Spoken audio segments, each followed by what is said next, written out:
What are you like? What are your We're a couple months into the experience here with Dan Campbell. We obviously have yet to see a snap of real football or even preseason football be played. But sitting here a couple months removed, he is our coach now. This is the direction of the team. What is like? Where are your expectations at with him this year? Like, what do you need to see from him?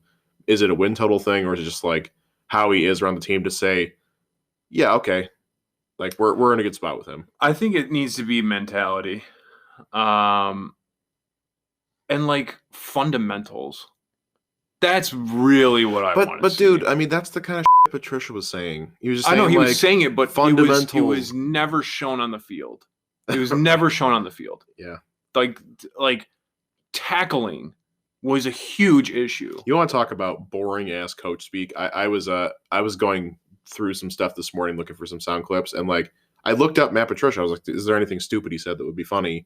I'm gonna pull that clip of him saying he made the greatest play in Super Bowl history eventually. But no, I mean all of it's just total bullshit. Like answers, just like, oh, we gotta work. That's exactly and we what gotta he was. we gotta blah blah blah. We gotta make adjustments. They never made adjustments. No, they never made them. No. Sorry, just a side tangent there, but yeah, absolutely. But I mean, like, yeah, that's exactly what I'm talking about. Like, he preached fundamentals, but it was never shown on the field. Not actually implemented. I feel like we shouldn't see false starts at home. Hardly ever. We shouldn't see holding penalties.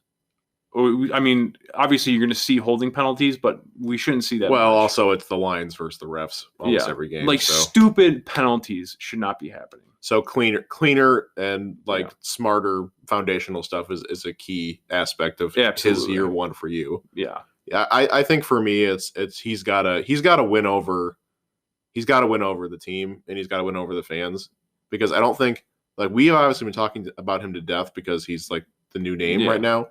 But Joe Schmo on the street probably doesn't have too much of an opinion on Dan Campbell, and probably has very low opinions on the Detroit Lions as of right now because of the last couple of years. I mean, normal people just watch the Thanksgiving game and then usually maybe like one or two other ones. And this last Thanksgiving game, we got like destroyed, decimated by a terrible Texas team. Patricia got fired. So I think you're right. Opinions on this team are very low, as this article points out that they are ranked number 31 in the head coach rankings. They really need to do a good job of like reshaping the image of this team. Which, I feel like that's going to be extremely hard to do, considering that, it's funny. I was out to dinner with some of my girlfriend's family the other day, and we were talking about expectations. We were having the same exact conversation, and her dad asked me, "What do you think like the win total will be?" And I was like 5 or lower. But did you frame that as like disappointed 5, or no, like I said that as an optimistic 5. And what was his reaction? Him, and I was, the other guy there was my girlfriend's sister's boyfriend, and he was like, "No, we need to aim higher than that. I feel like we can get like 10 wins." And I was like, "No, I really don't think we can. Like, this team is so incomplete, especially on the defensive side." I mean, they would throw this man a parade. Oh, absolutely. If he came in year one with this roster that has a bazillion holes and so much room to grow that they somehow nab a wild card spot or something. Yeah, I mean, it would be insane. God. It would be absolutely ludicrous.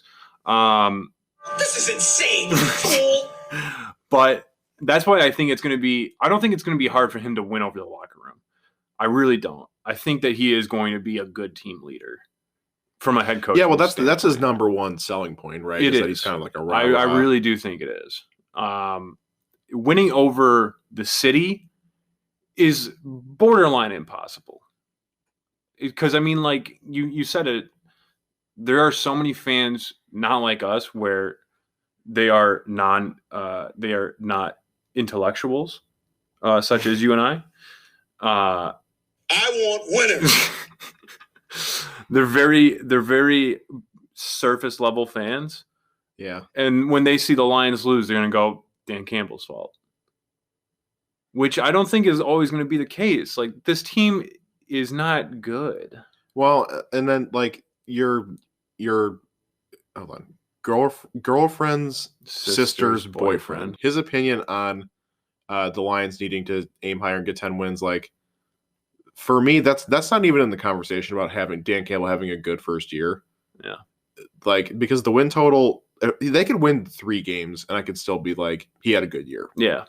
But he could also win 7 games and I could be like, he had a good year. Yeah. Like, the win total is not as important to me. It's really just like making sure that year one of this thing, we are maximizing every area that we can possibly maximize. Really like seeing real, tangible progress the whole year, and that there's like something that we are building towards going forward. That is like number one. I need to see that from him, and they're going to be patient with him because they've given him that contract for like 6 years, whatever. He's going to have at least 2-3 seasons, you'd think, to make this thing happen. And I think so far everything is going pretty good. I mean, I'm more impressed with Brad Holmes at this point because he's done more. Well, I guess we'll wait and see. I'm optimistic, but those are kind of my bare bones like terms as to like this is a definitive successful first year for him. Yeah. So I think the 2 things to circle back, 2 things that I'm looking for this year. Obviously, fundamentals. It's funny. These are the 2 things that I think Matt Patricia never actually did. Fundamentals and adjustments. I feel like if we're on a 3-game losing streak this year, I want to see things change. I want us to see like, oh, we're not blitzing. Man, that was so aggravating. Because I mean, Patricia didn't blitz in week 1, and we would go 2-7, and then in week 10, he's still not blitzing. He's still rushing 3. If you want to crown them, then crown them. But they are who we thought they were. He was who we thought he is. He sucks. It was so aggravating going week to week and watching him trot out the same scheme. The same exact scheme. And they would get beat the same way. And the players would talk after the game and say, we knew what they were going to do. Yeah, and exactly. And that happened several times. Literally all the time. All the time. He would always send 3, no blitzing. So our corners would get absolutely burned. So if Dan Campbell wants to try that same shit in week 1 and it doesn't work, I want to see him come out in week 2 and have 5 people rushing the quarterback almost every play. I think that they're pretty aware of that. Yeah. I think that that's probably a point for them to like. They've made it enough of a point, like we've been saying, to talking about how collaborative they're trying to be. Yeah. They've made a point to talk about it. Yeah. So that makes me think that they're definitely thinking about that they need to be like adjusting things as they move forward based on like the information available, not like the hubris of one genius. Yeah. And I think that this is truly the year to do it. Because, I mean, that is how you're going to find out what you have. Like, you're going to see players succeed in different schemes. You're going to see players fail in others. And him coming from a Sean Payton-led Saints team, Sean Payton is about one of the most flexible like minds in football. I would think like you see him rolling out new schemes and systems like every couple of years and like changing the way that some positions are utilized and stuff. Like Jimmy Graham was like dominant like for the first couple of years that he was on the Saints. Like their running game has always been really, really good. Their passing game has been really good, and they found ways to capitalize on guys like Michael Thomas. Like he's always adjusting. Yeah. So that's a team that like Dan Campbell got to be a part of for a while, and I think that hopefully he picked up on some of those good habits, and we'll see that kind of translate here. Hopefully. I mean, that would be phenomenal. I mean, yeah, I mean, like you said, Sean Payton maximizes what he has. He turned Michael Thomas, who runs 99.9% of his routes are slants, and he's one of the best wide receivers in football. Right. You know? So maximizing your talent, making adjustments throughout the year, and preaching fundamentals would be, if he could nail those 3 things and we go 1-16, I'll say that's a good year. We're going to bite a kneecap off. And you know what? I actually want to see a Lions player bite a kneecap off. That'd be pretty good. That would be hype. He's kind of promised that. He's kind of got to deliver on that, I feel like, a little bit. That is an expectation.